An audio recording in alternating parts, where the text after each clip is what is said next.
And you think, well, that's really something to have that happen over and over. In some ways, you might think, well, how could anything better possibly happen to you than to have people come up to you all over the world, strangers, and open themselves up like that, like they're old friends so quickly. But at the same time, it's an awful thing because you see, even in the revelation of their triumph, the initial depth of their despair. Mm-hmm. So I wouldn't change that, but it's not nothing. And it's certainly not just happiness. It's better than happiness, but it's almost unbearable.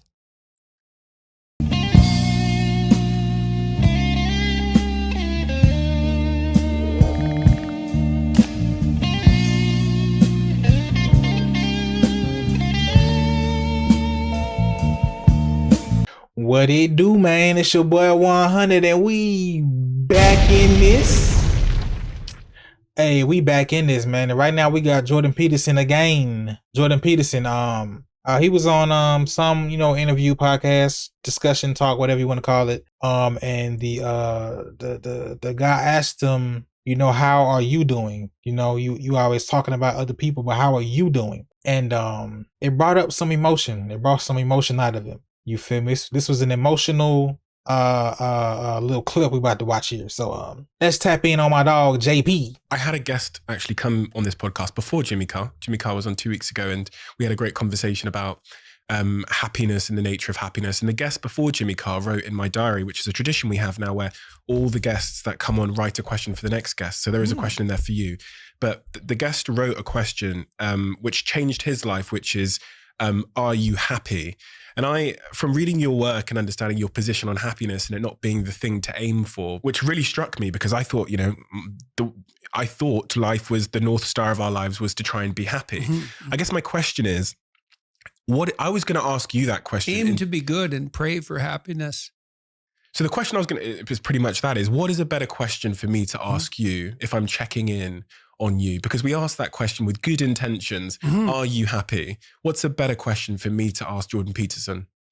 How are you doing? How are you doing? How are you doing?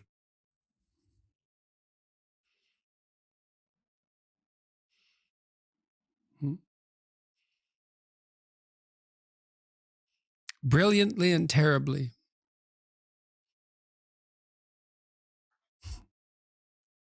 That thing looked deep already, didn't it? That thing looked like it's 1,000 emotions behind that face.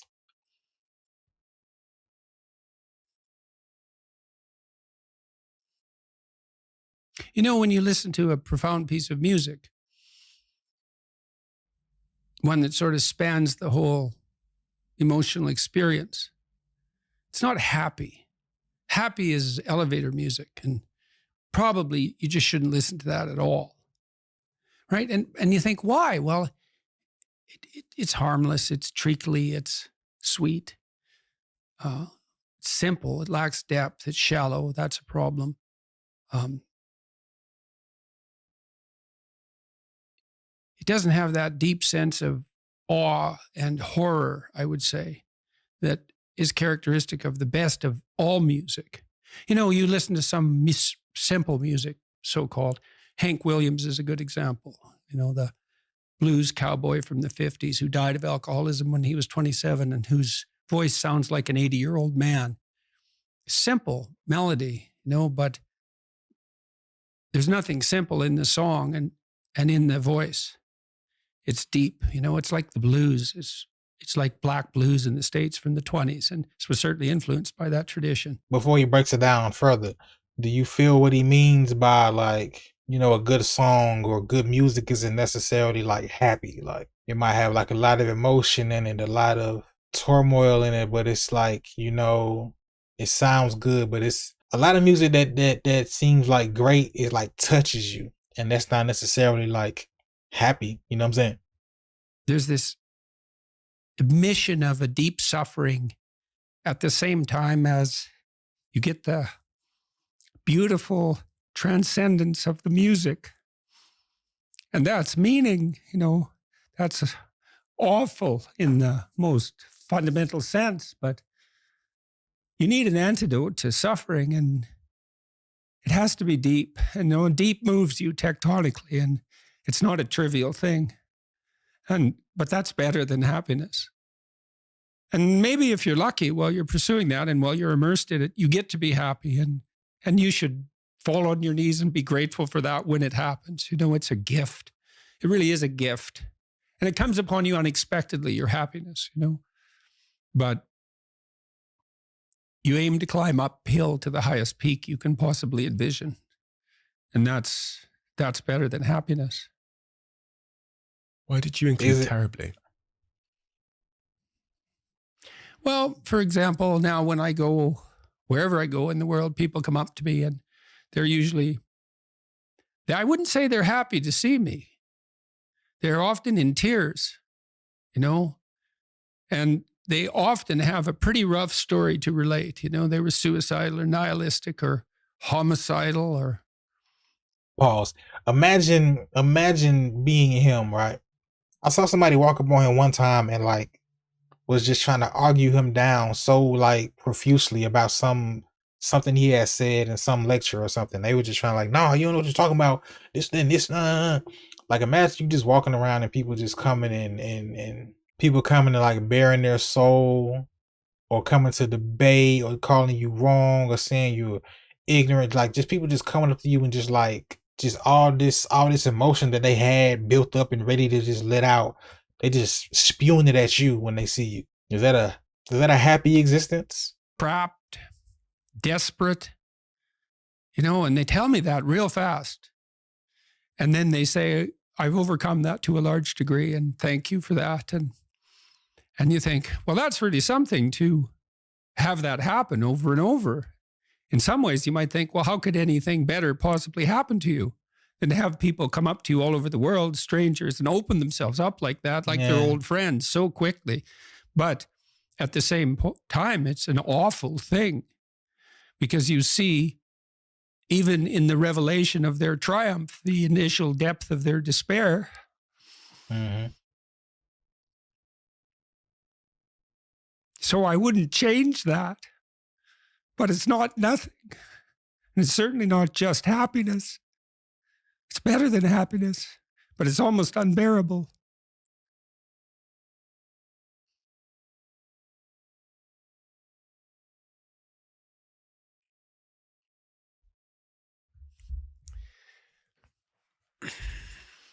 God, tears again.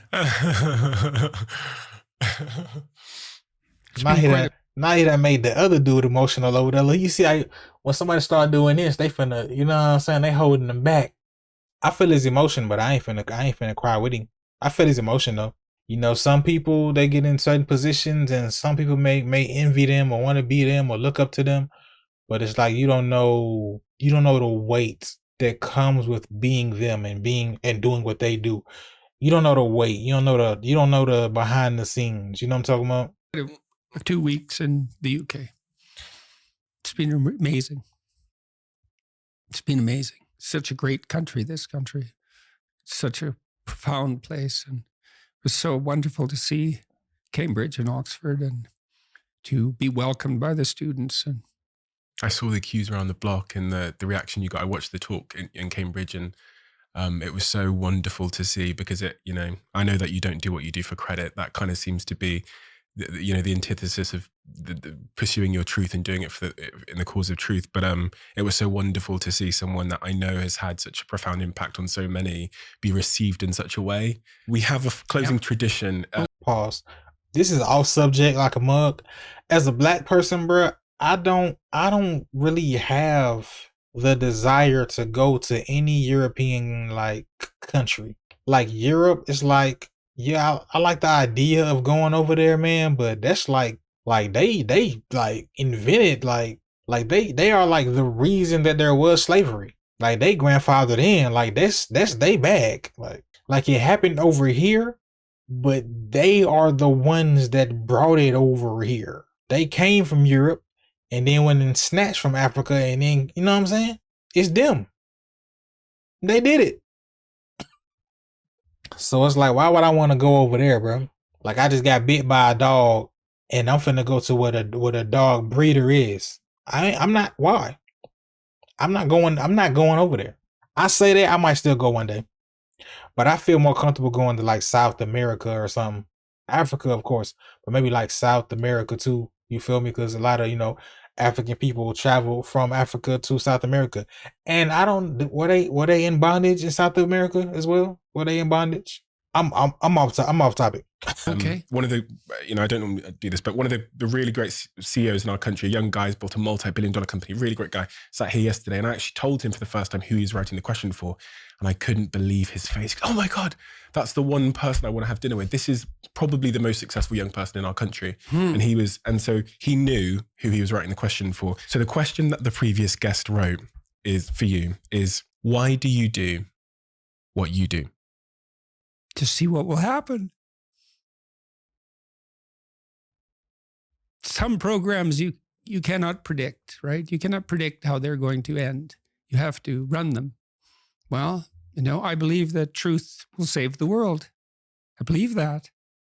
So you speak truthfully and you watch what happens and you take your consequences, and maybe you hope and have some faith that in the final analysis, things will work out in your favor, but perhaps they will and perhaps they won't. But trial and error. That's faith, eh? That's faith. Faith isn't believing in things you regard as ridiculous, sacrificing your intellect. It's a decision, Will truth, beauty, and love save the world? Well, you can find out. That's real though. Do you think truth is better than happiness? Do you think love is better than happiness? Do you think, peace is better than happiness? If you had to just put them on a scale, what weighs more? Like, I think if I was in a relationship and I was happy in that relationship, but there was a truth in it that if I knew it, it might make me unhappy in that relationship, I would rather have that truth than to be happy. I would rather know than to be ignorant and happy. I'm always in the pursuit of knowledge and truth and facts. So I'm not necessarily always the happiest person because I'm about truth. And I don't like being fake and being around fake people. I sometimes blow up the spot if I feel like it's something fake going on. Like I have just out of the blue, just ruin the whole vibe of a situation because I saw someone being fake and I said it out openly. Like, you being fake right now, that's fake. You being fake, that's not real. That's not what you was just saying. That's not what you was just doing. This is fake. And I blew up the whole spot because I can't just sit around and be in this fakeness, man. This is not real. This is not real life. This is not real living. Who would want to live in a fantasy and some made up? Who want to live in a lie? And that's why I distance myself from a lot of people because I saw that they were cool living in their lies. I saw that they were cool being around liars. They were cool being around people that wasn't living the truth. They was putting on. Nothing that they was saying or doing was real. It was all a fake, a facade. Get that away from me, bro. I don't want nothing to do with it. But I also am on the pursuit of happiness. And I read a lot of books about happiness and how to be happy because, happy isn't my status quo. Some people, they wake up, they happy every day. I wake up a lot of days and I wouldn't say I'm pessimistic, but I'm a realist. And a realist isn't necessarily happy. So I have to work at being happy. So I read, I meditate, I do things that make myself happy. I know if I work out, I'll feel better. I know if I go for a walk, I'll feel better. I know if I go get some sun, I'll feel better. If I eat right, I'll feel better. So it's about making conscious decisions to make yourself feel better. Like if you're gonna feel like crap tomorrow if you drink this half or fifth of Hennessy, why would you do it? If you eat this whole bag of chips, your stomach gonna be upset and you're gonna feel like crap tomorrow, why would you do it? You gotta delay gratification for happiness, honestly. But yeah, man, I be real deep in my little thoughts, you know what I'm saying? I ain't finna keep rambling on y'all.